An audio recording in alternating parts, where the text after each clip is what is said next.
Hello दोस्तों।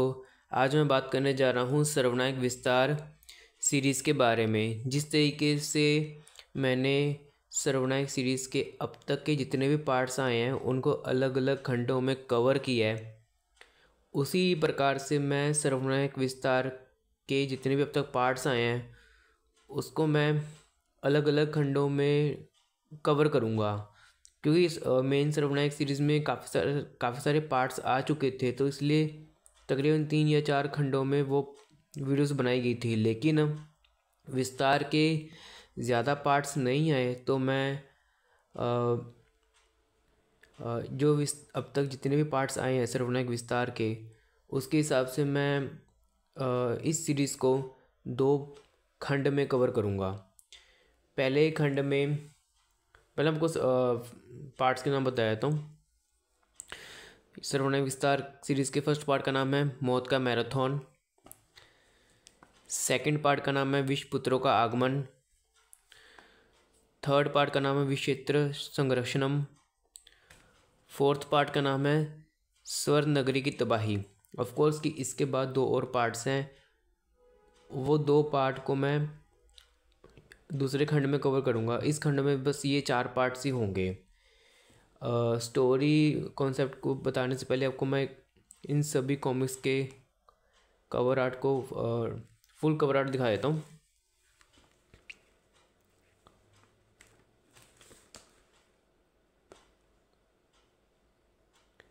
Cover art वाकई हर एक पार्ट का कवर आर्ट बहुत ज़्यादा शानदार है। डबल स्प्रेड में तो और भी ज़्यादा। और हाँ, ये सभी पार्ट्स मेरे पास ओरिजिनल प्रिंट हैं।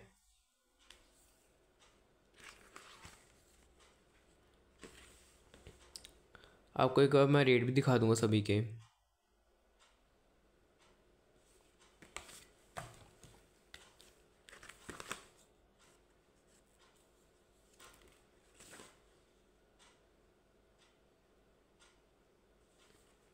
एक बार आपको सभी के रेट दिखा देता हूँ।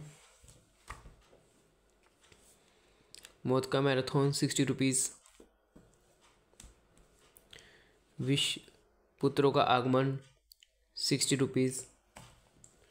विष क्षेत्र संरक्षणम 60 रुपीज़।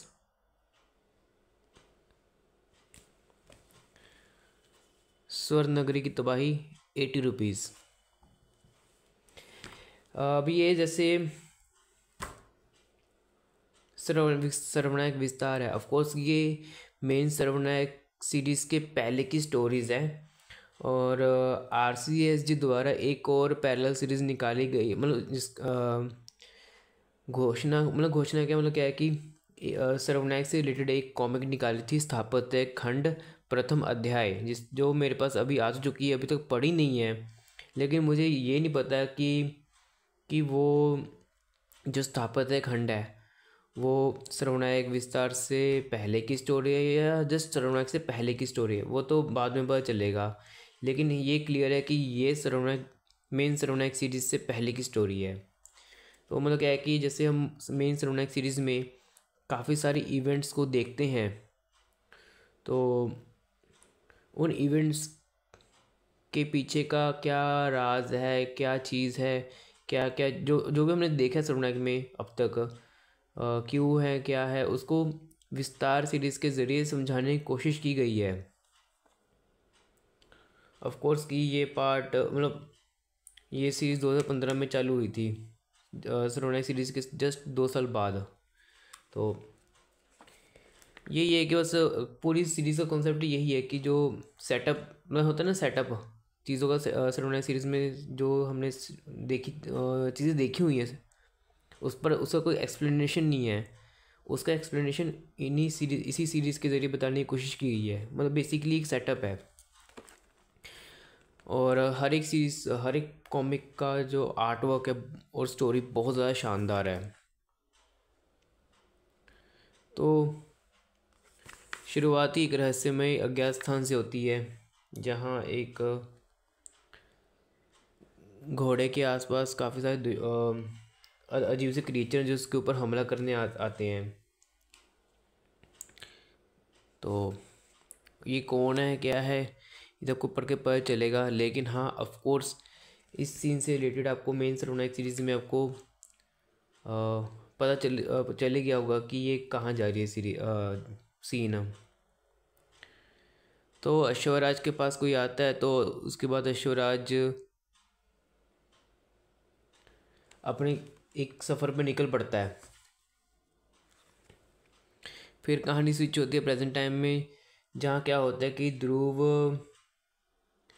के पास कोई रहस्य में आकृति आती है और वो उसको कुछ बोलती है। तो ध्रुव समहाउ मान जाता है।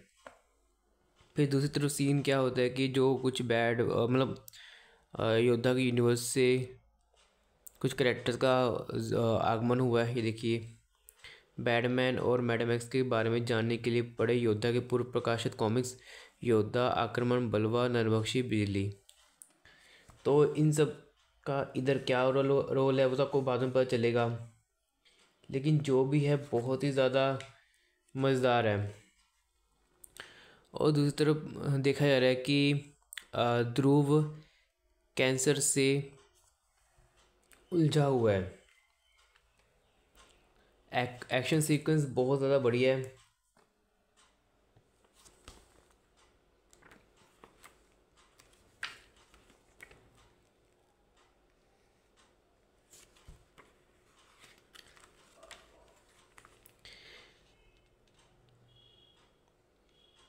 लेकिन ये कोई मतलब असली लड़ाई नहीं थी, ये एक तरह का कुछ प्लानिंग का टाइप कुछ हिस्सा था, जिसके बारे में आपको आगे पता चलेगा। दूसरी तरफ देख रहे हैं कि कालू काल पहिलिया कहीं से आ रहा होता है तो रास्ते में डोगा टकरा देता है।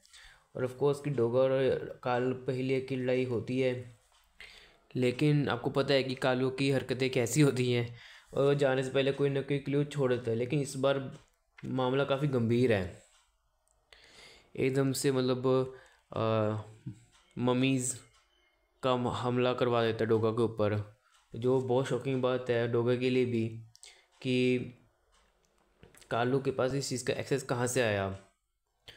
तो डोगा और सूरज अपने उसमें सीक्रेट हाइड आउट में जाता है चीता के साथ इस चीज़ का इस राज का पता लगाने के लिए।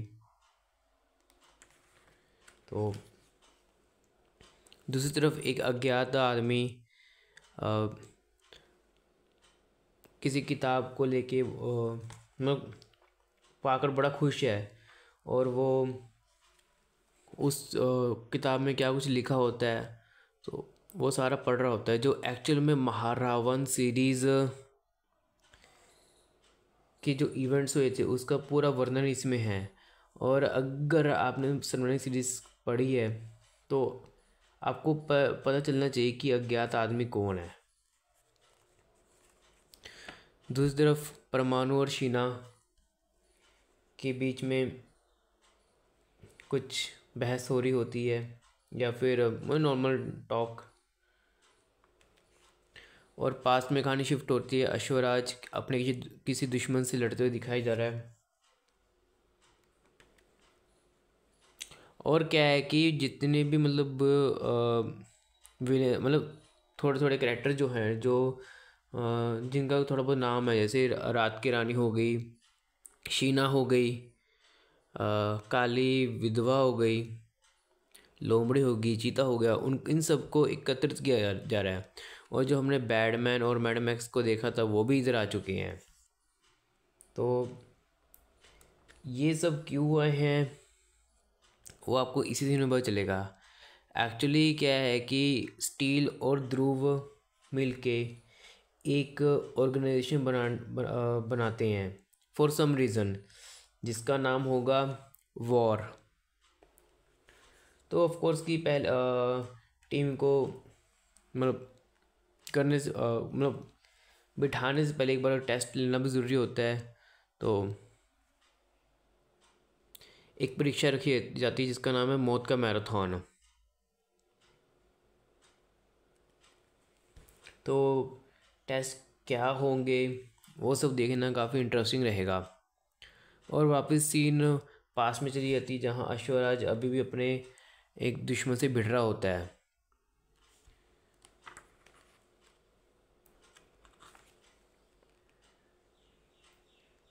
काफ़ी कुछ आप मतलब एक्चुअल सीन क्या है ये तो आपको खुद पता चलेगा।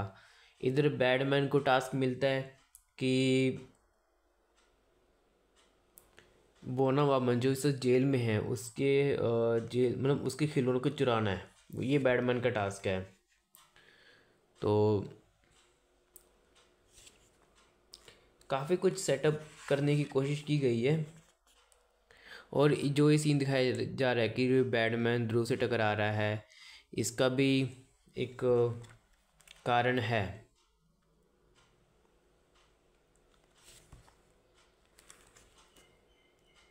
तो ये चीज़ देखना काफ़ी बढ़िया रहेगा।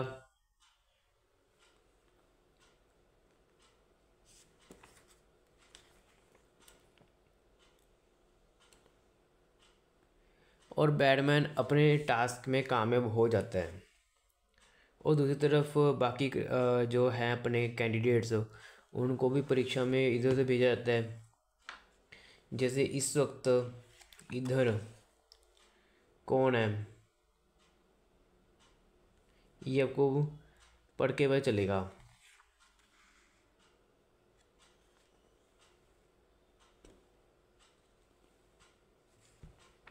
तो ये पार्ट यहाँ पे ख़त्म है।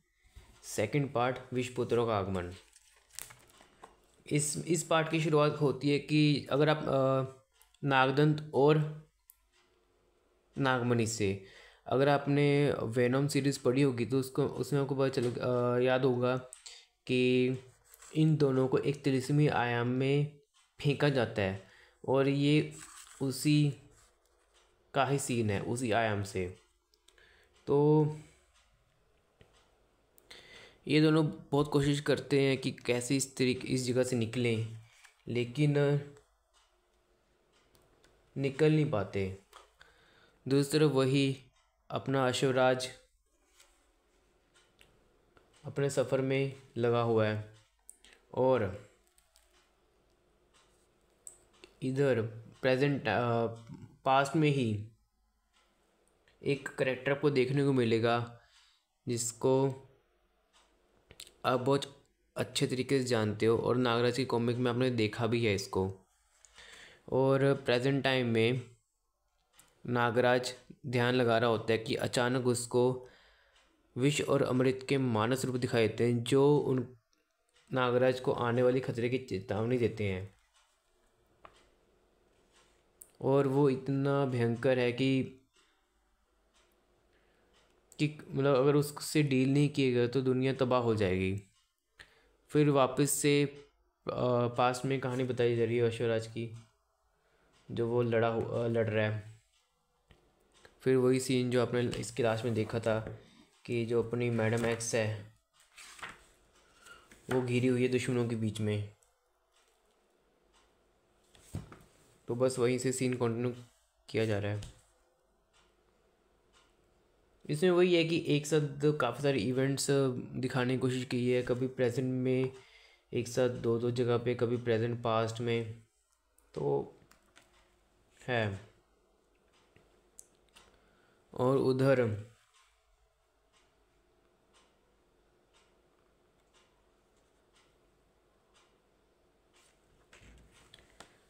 तिलस्मी आयाम में और मतलब नागमणि नागदंड कुछ डोज देते जो हमने देखा था, उसकी वजह से वो बाहर निकलने की कोशिश करते हैं। और इस बार क्या होता है कि इन दोनों का जो प्लान है वो सफल हो जाता है, लेकिन प्रॉब्लम ये आती है कि ये अपने यूनिवर्स में नहीं जा पाते। ये पहुंच जाते हैं एक पैरेलल यूनिवर्स में और वो यूनिवर्स है नागरानी का। तो नागरानी जो इस वक्त अपने सिविल कोस्ट ड्रेस में है, तो थोड़ा बहुत अंदाज़ा उसको हो जाता है कि नागराज से लग रहा है पर है नहीं। और खतरे को भांपते हुए दोनों के बीच में लड़ाई हो जाती है। और लड़ाई इतनी भयंकर होती है कि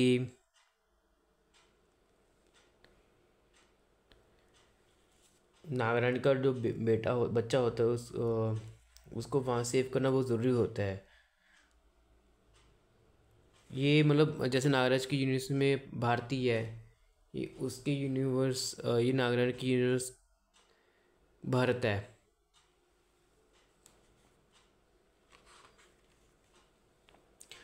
तो नागरानी और नागदंत के बीच इतनी बैटल चल रही हो रही है कि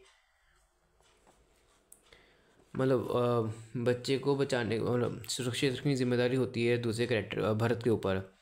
तो नागदंत का ये होता है कि बच्चा उसके हाथ से हथियार है।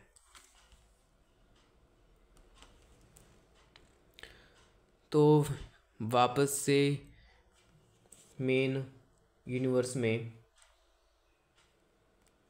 कहानी शिफ्ट होती है और इसमें थोड़ा बहुत शीना के पास्ट को भी एक्सप्लोर किया है, हल्का सा टीज देते हुए।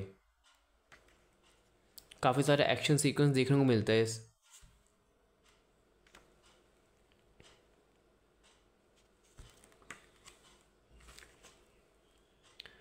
और इधर रोबो की सीक्रेट हाइड आउट में नताशा होती है और इधर कुछ और ही मामला चल रहा होता है। और दूसरी तरफ कीर्तिमान गुंडों से लड़ रहा होता है और अचानक से उसकी हेल्प करने के लिए लोमड़ी आ जाती है। काफ़ी कुछ है, मतलब बार बार scene present past past present या प्रेजेंट प्रेजेंट या यूनिवर्स मल्टी डायमेंशन ऐसा। अब सडनली गोजो अश्वराज की मुलाकात गोजो से हो जाती है और इधर वॉर हेडक्वार्टर में जो भी टेम्परेरी है वहाँ पे ध्रुव और नक्षत्र को रिवील किया जाता है। वही है कि किसी आने वाले बड़े खतरे के लिए, जिसको आपको अगर याद होगा तो बिल्कुल शुरुआत में ध्रुव को किसी रहस्यमय आकृति ने कुछ बताया था, जिसके चलते ही इस ऑर्गेनाइजेशन का फॉर्मेशन हुआ है। और इस ऑर्गेनाइजेशन के लीडर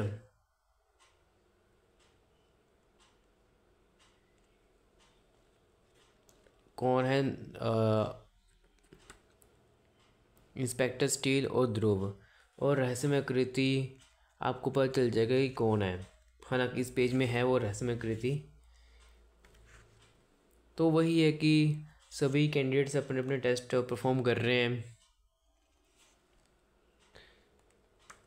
अपने अपने तरीके से।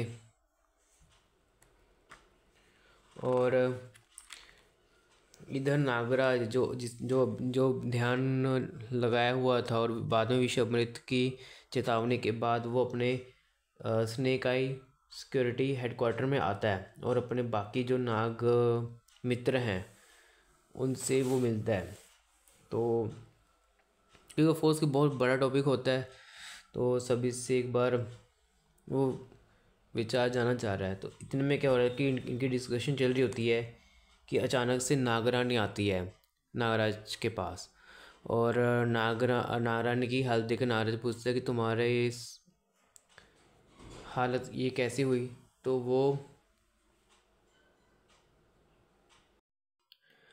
वो बताती है कि ये सब नागदंत और नागमणि ने किया है। तो ऑफ कोर्स कि अपने, और ये बताया कि बच्चे की जान खतरे में है। तो ऑफ कोर्स कि नागराज की जिम्मेदारी बनती है अपने बच्चे को बचाना। तो वो नागरानी के साथ निकल पड़ता है। लेकिन हाँ, उसको ये चीज़ भी खाई जा रही है कि हाँ इधर इनके यूनिवर्स में भी खतरा आने वाला है। तो कहानी कंटिन्यू होती हुई क्षेत्र संरक्षण में।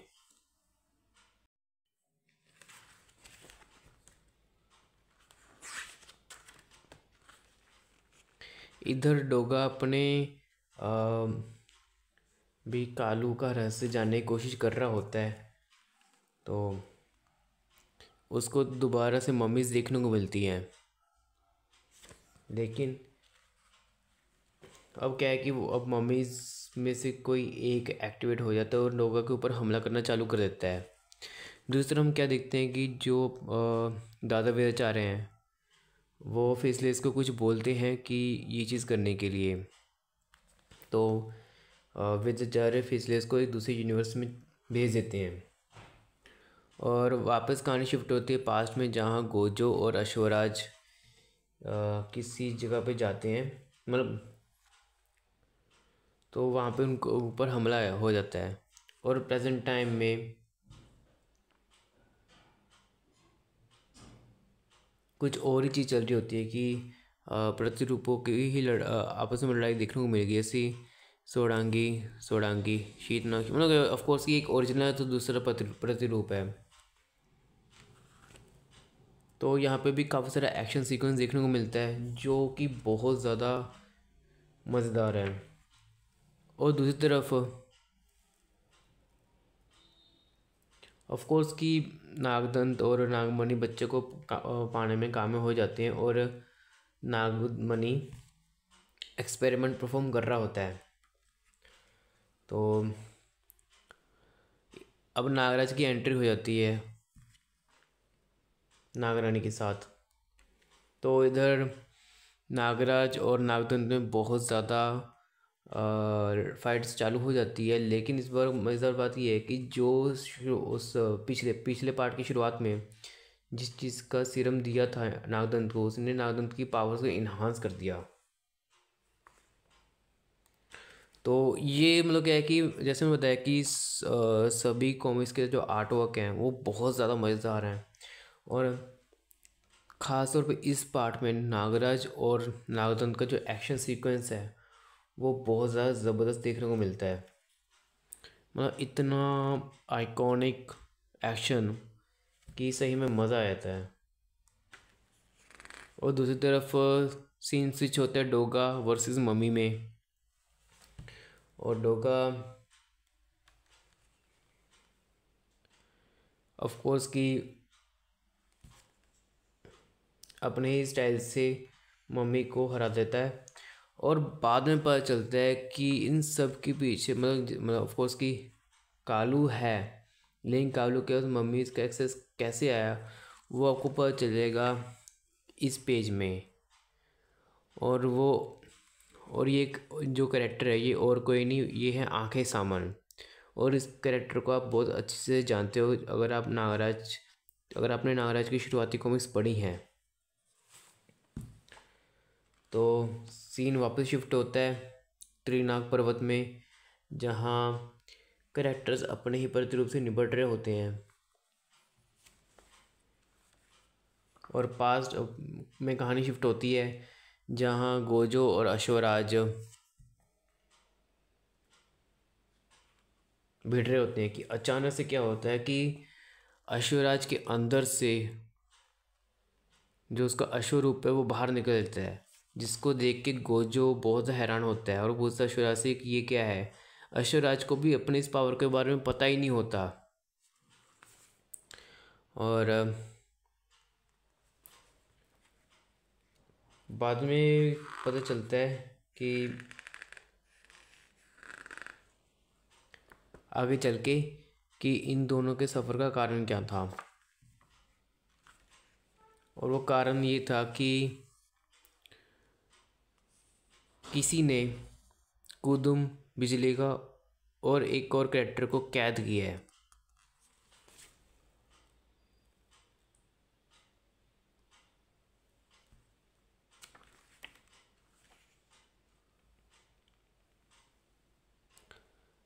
और दूसरी तरफ नागराज वर्सेस नागदंत की लड़ाई बहुत ज़्यादा मज़ेदार चल रही होती है। ये मेरा one of the favourite action sequence में से एक है, जिसके बारे में थोड़ी देर पहले बोला था कि बहुत ज़बरदस्त एक्शन सीक्वेंस होता है। तो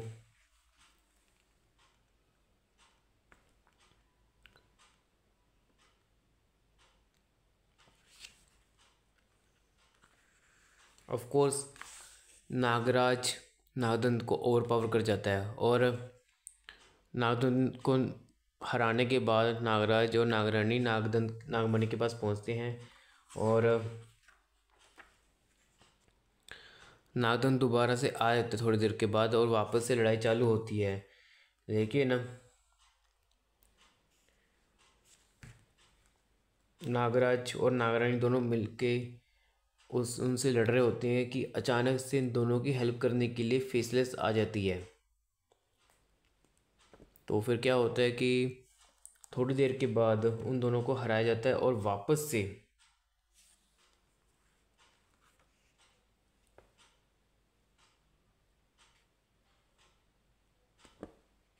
और यहाँ पे कोई विशाला कैरेक्टर भी दिख रहा है। नहीं, विशाला नहीं, कोई और है। और मैं कह रहा था कि वापस से, एक सेकंड, इनको वहीं पहुंचा देते हैं जहाँ से ये लोग आए थे, यानी कि 30वीं आयाम में। तो इधर क्या होता है कि नागराज मतलब फेसलेस वीज़ा लेने से पहले बच्चे को नागराज के हवाले कर देता है और वहाँ से चला जाता है। और इधर आपको पता चली गया कि नागराज भी अब अपने यूनिवर्स में वापस चला जाता है। और ऐसे बताया कि नागमणि और नागदंत वापस से अपने 30वीं आयाम में लौट चुके हैं। और लास्ट में ये रिवील होता है कि फेसलेस हेल्प करने के बहाने जो नागराज का जो बेटा था, जिसको बचाने के लिए नागराज गया था और जिसकी और दोनों की हेल्प करने के लिए फेसलेस गया था, एक्चुअली वेदाचार्य ने उस बच्चे की पहली केंचुली और उसका खून कलेक्ट करने के लिए भेजा था फेसलेस को। तो ये पार्ट यहीं पे ख़त्म। और इस खंड में फोर्थ पार्ट यानी कि लास्ट पार्ट को कवर करते हैं। कहानी चालू होती है कुछ हज़ार साल पहले, पास्ट में, स्वर्ग नगरी वर्सेस राक्षस चंडकाल वगैरह, मतलब ये बैटल, इनका क्या कारण है वो आपको पढ़ के पता चलेगा। तो काफ़ी ज़्यादा आपको तबाही एक्शन सीक्वेंस देखने को मिलेगा।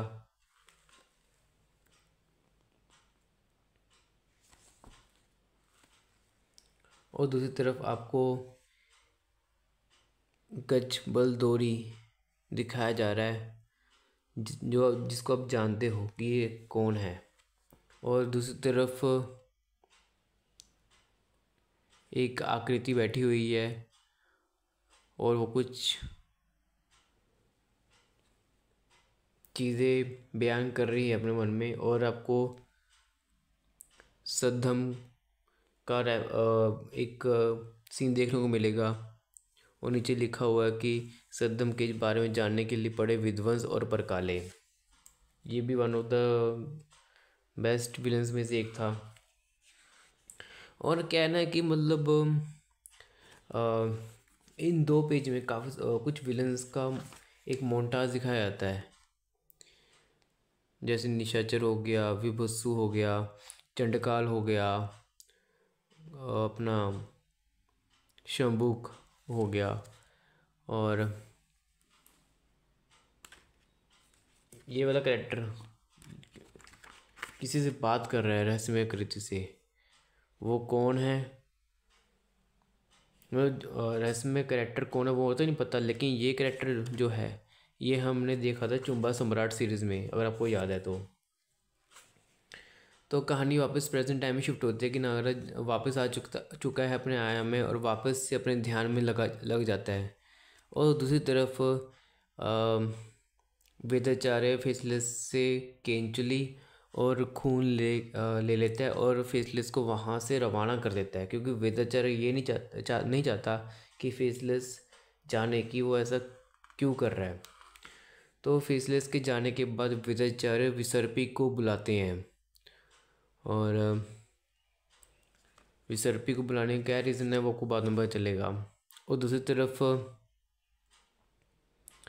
वॉर ऑर्गेनाइजेशन और जो रहस्यमय कृति जिसने ध्रुव को वो अलर्ट किया था वो और कोई नहीं नास्तिदमस था। और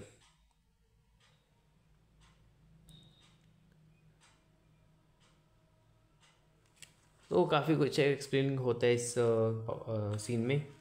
और अभी भी बाकी कैरेक्टर्स जो हैं, अब तो सिल्विया भी दिख गई आपको, और कैरेक्टर्स के साथ काफ़ी कैरेक्टर है जिनका आगमन हुआ दिखाया गया इसमें। तो काफ़ी कुछ चल रहा होता है। और दूसरी तरफ स्वर्ण नगरी में प्रेजेंट टाइम में कुछ हलचल मच रही होती है।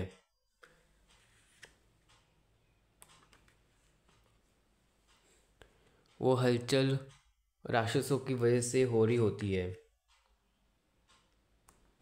और दूसरी तरफ वेदाचार्य ने सर्पी को इसलिए बुलाया क्योंकि वेदाचार्य को भी आने वाले खतरे का आभास हो चुका है उनके ही यूनिवर्स में।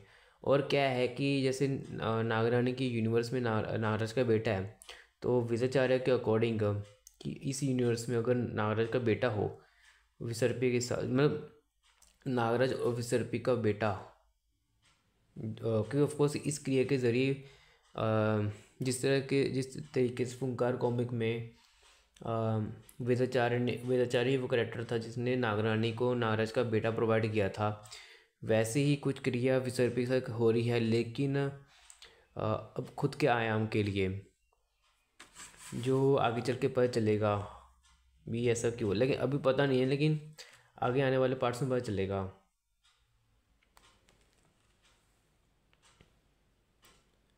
तो काफ़ी कुछ हो रहा है यहाँ पे। और दूसरी तरफ नागरानी अपने यूनिवर्स में एक खतरे से जूझ रही होती है। ऑफ कोर्स की खतरा दोनों यूनिवर्स के लिए बराबर का ही है, क्योंकि जो खतरा नागरानी की यूनिवर्स में आया है वो नागराज का बेटा जो है नागीश, उसको ख़त्म करने के लिए आया है। और प्रेजेंट टाइम में मेन पृथ्वी पे ध्रुव का सीन दिखाया जा रहा है। चंडिकाल से भिड़त हो रही है।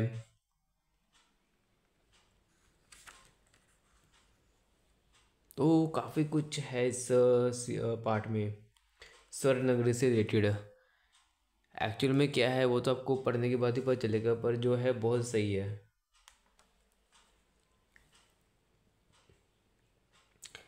काफ़ी सारे इवेंट्स पैरेलल हो रहे हैं, जैसे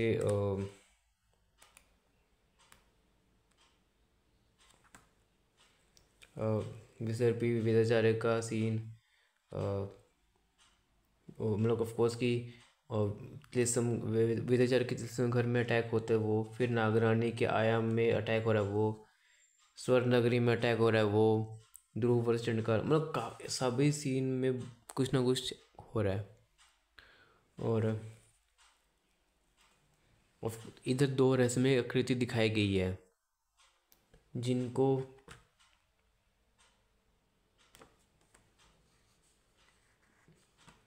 आज़ाद होना है। अब वो कौन है ये तो आपको थोड़ी देर के बाद रिवील हो ही जाएगा। तो वही है कि मल्टीपल इवेंट्स कनेक्ट हो रहे हैं, और इसमें आपको अडिग का वो आइकॉनिक सीन देखने को मिल जाएगा जो आपने युगांतर कॉमिक में देखा था कि एक पत्थर में स्टैचू की तरह वो है। तो जब पहली बार ये सीन देखा था तो बहुत अच्छा लगा था कि कुछ चीज़ देखने को मिल रही है। तो चंडकाल पूरा और कुछ है इसमें। ये देखो, जो अडिग अब तक अडिग के फॉर्म में था वो अब एक मानव के रूप में दिख रहा है, जो जिस और उसी उसकी अंदर के उसी सीन में हमने वो आदमी भी देखा था। ऑफ कोर्स कि वही आगे चल के आपको आखिरी सीरीज़ में भी देखने को मिलेगा, पुनरोत्थान सीरीज़ में भी देखने को मिलेगा, लेकिन ये कैसे हुआ ये अभी तक अनएक्सप्लेन्ड है। तो स्वर्ण नगरी के ऊपर बहुत बड़ी तबाही आ चुकी है, जिसका लीडर चंडकाल होता है। तो और इधर नागराज और विसर्पी का एक दूसरा बेटा तैयार हो चुका है, और ऑफ कोर्स कि एक विलन भी आ चुका है जिसको पहचाना है कि देखो देखो, एक तरफ नागराज के यूनिवर्स में बच्चे को मारने के लिए कोई आ रहा है, और दूसरी तरफ नागराज के यूनिवर्स में बच्चे को मारने के लिए कोई आ रहा है। और ये चीज़ देखना काफ़ी इंटरेस्टिंग रहेगा आगे, कि जैसे नागरानी का तो पता है कि उसके यूनिवर्स को नागराज की बेटी की ज़रूरत थी, लेकिन जो प्रेजेंट टाइम है, प्रेजेंट यूनिवर्स है नागराज का, उसमें क्यों है, सब आपको आगे पता चलेगा आने वाले पार्ट्स में। तो काफ़ी चीज़ है, मतलब क्या है कि वैसे नागराज किसी अपने बच्चे की ध्यान सुरक्षा के लिए वो ध्यान केंद्रित कर रहा होता है, लेकिन ऑफकोर्स कि नागराज को पता नहीं है कि वेदाचार्य विसर्पी के साथ कुछ ऐसा कर रहा है। नागराज को अपने दूसरे बच्चे के बारे में पता ही नहीं है, लेकिन जो नागराज की जो इच्छा शक्ति है वही अल्टीमेटली नागरानी की यूनिवर्स में अपने बच्चे की रक्षा कर रही है, और अपने ही यूनिवर्स में जो अभी भी बच्चा पैदा हो उसकी रक्षा कर रही है। तो ये भी बहुत आइकॉनिक सीन था। तो ऑफ कोर्स कि इन सब बछड़ों के में दो लोग जो जो रहस्यमय आकृति थी वो और कोई नहीं, वो थे अपने विशंधर और विषकन्या। तो बहुत कुछ है इसमें पावर्स गेन करने के लिए। और वापस स्वर्ण नगरी में सीन शिफ्ट होता है, और जो जितने भी विलन्स कैद थे स्वर्ण नगरी में वो सभी अटैक मोड में आ जाते हैं। तो ये इस वीडियो का ये लास्ट पार्ट है। बाकी जो मतलब इस पार्ट की कहानी यहाँ पे ख़त्म हो जाती है। अब इसके बाद 2 कॉमिक और आई थी सर्वनायक विस्तार में विस्तार की। इसके अगले पार्ट का प्रकोष्ठ के कैदी और रेत का शहंशाह, जिसको मैं अगले वीडियो में कवर करूँगा। तो ठीक है दोस्तों, आज के वीडियो के सिर्फ इतना ही। मिलता हूँ नेक्स्ट वीडियो में। Till then bye and thank you for watching this video.